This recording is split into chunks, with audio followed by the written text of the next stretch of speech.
Welcome to Adventures in Freeze Drying. Today we are going to make one of my husband's and mine's favorite side dishes, a asparagus Brussels sprout bake. You need a little olive oil. I like to use sea salt, but any salt will do. Garlic powder and pepper. Hang with me and we'll get this ready to go in the oven. Most of the asparagus I buy this time of year, the ends are going to be dried out and not very good. It's just part and parcel of having to buy this from the store, and they're shipping it up from Florida and places like that. We're just going to chop off about 1.5 inch slices here.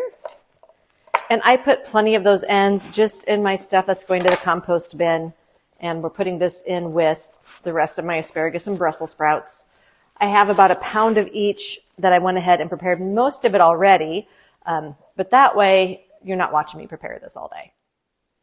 I've gone ahead and done the same thing with the Brussels sprouts. I've cleaned most of the 1 pound and prepped them, and they're in this bowl with the rest of my asparagus and Brussels sprouts. I'm just going to chop off the woody end here where it was attached to the plant, peel off a layer or two of the leaves on the outside, and then we're going to cut those in half. And any of the leaves that want to fall off, you could put them in there. For me, it's just easier with this to just discard them. You want them to stay together for what we're going to do. And so we'll just keep chopping off that bottom, discarding a couple of the leaves, cutting them in half, and putting them in the bowl.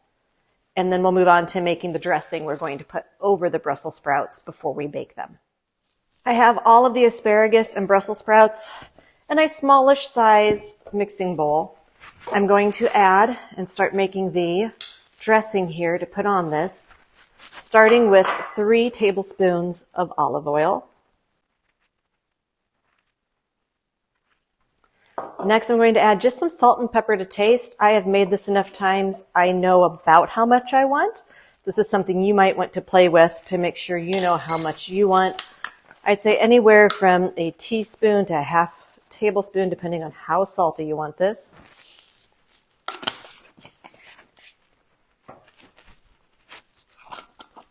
I am using a restaurant-style pepper, so that's probably half a teaspoon to a teaspoon.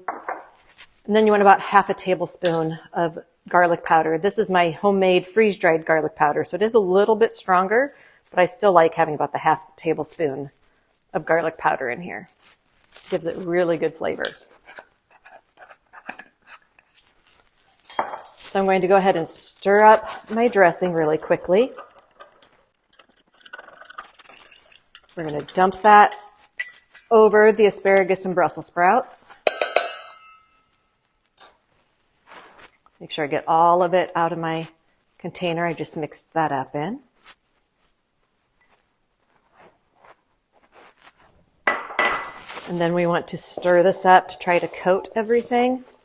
Kind of toss it around.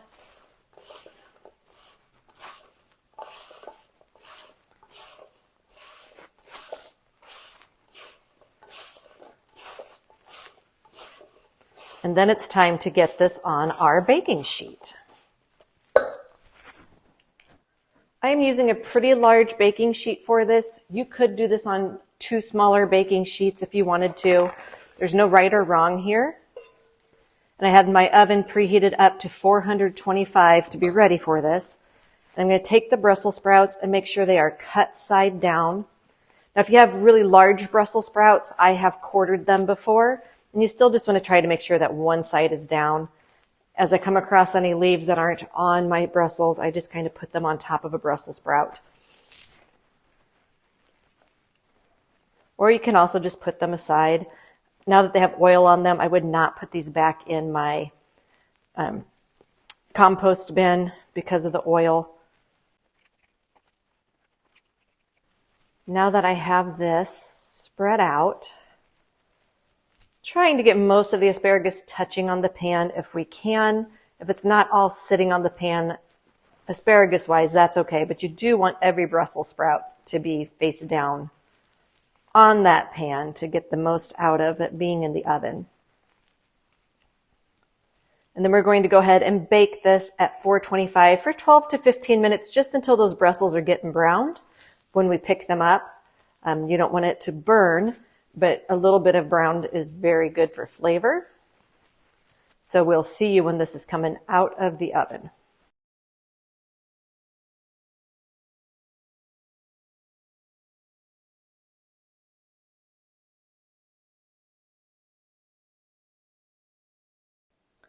One pound of asparagus and 1 pound of Brussels sprouts filled one large tray.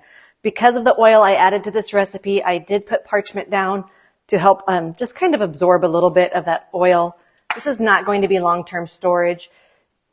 It's going to go rancid. How many years you'll get out of it, I don't know. I'm really hoping this will rehydrate well. For me, this is a make it and take it on vacation, a road trip, camping, something where you don't want to do the prep work and you can just add some water and have a great side dish ready to go that you made from scratch. So excited to see how this freeze dries and rehydrates. I'm going to go put this in the freezer and get it fully frozen, and then we'll see you when this comes out of the freeze dryer. It has been about 42 hours since I started my load. I always have 24 hours of extra dry time, so we've done about 19 hours of extra dry time on this. I'm going to go ahead and check and make sure it's dry. It should be, but you always check before you absolutely end it. So I hit cancel. I don't do anything here until I'm sure it's dry. Once I'm sure it's dry, I can choose defrost or no defrost, but this gives me that more dry time if I need it. So I'm going to go ahead and vent my machine and get this open, and we'll check on the food. This is the Brussels sprouts and asparagus that we baked the other day. There is some oil on this sheet.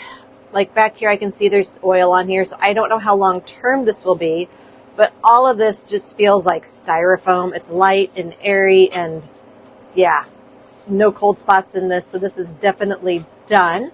So we'll get this bagged up, and then we'll do a rehydration test and check this in the kitchen. I have 2 servings of my asparagus and Brussels sprouts. We're going to go ahead and open up and rehydrate. One thing I had noticed as I was packaging this up, and I couldn't stay out of it, is that you could eat this just as a snack. This is really good. It has great flavor. Even the Brussels sprouts, so does not have to be rehydrated. But let's see how it rehydrates. I'm going to start, I've got half a cup of hot water, but not boiling. I'm going to add about half of that first and give this a stir. That's soaking right in. I'm going to go ahead and add the rest of that. So starting with half a cup, and there's quite a bit sitting in here right now, but I think that needs to soak in all the way. And I think just letting these sit is going to be the way to do this. This might be a soak overnight in cool water type situation and not being able to eat it warm right away. So let's just see what we can do. I'm going to let this sit about 5 minutes and we'll come back. This has been sitting here for about 5 minutes. There's still quite a bit of water in the bottom, but everything is definitely feeling soggy-ish. I'm going to stir it good once just to try to get what's on the bottom to the top and vice versa, and let this sit maybe another minute or 2. Checking on this again. Still quite a bit of water in the bottom, so probably did not need the full half cup. I don't think it's going to hurt anything. You can probably just drain that off. We'll have some of the flavor in it, so if you want to leave it on until you reheat it to eat, and that might also work. But let's go ahead and taste it and see how it turned out. Let's give this a taste. Get a Brussels sprout and some of the asparagus on here.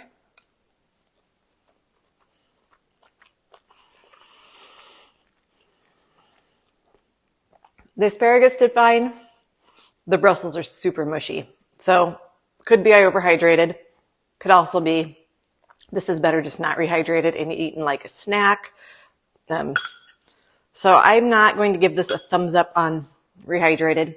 It would do. You could totally eat it if you were hard up and needed the veggies and the vitamins and everything. No problem with it.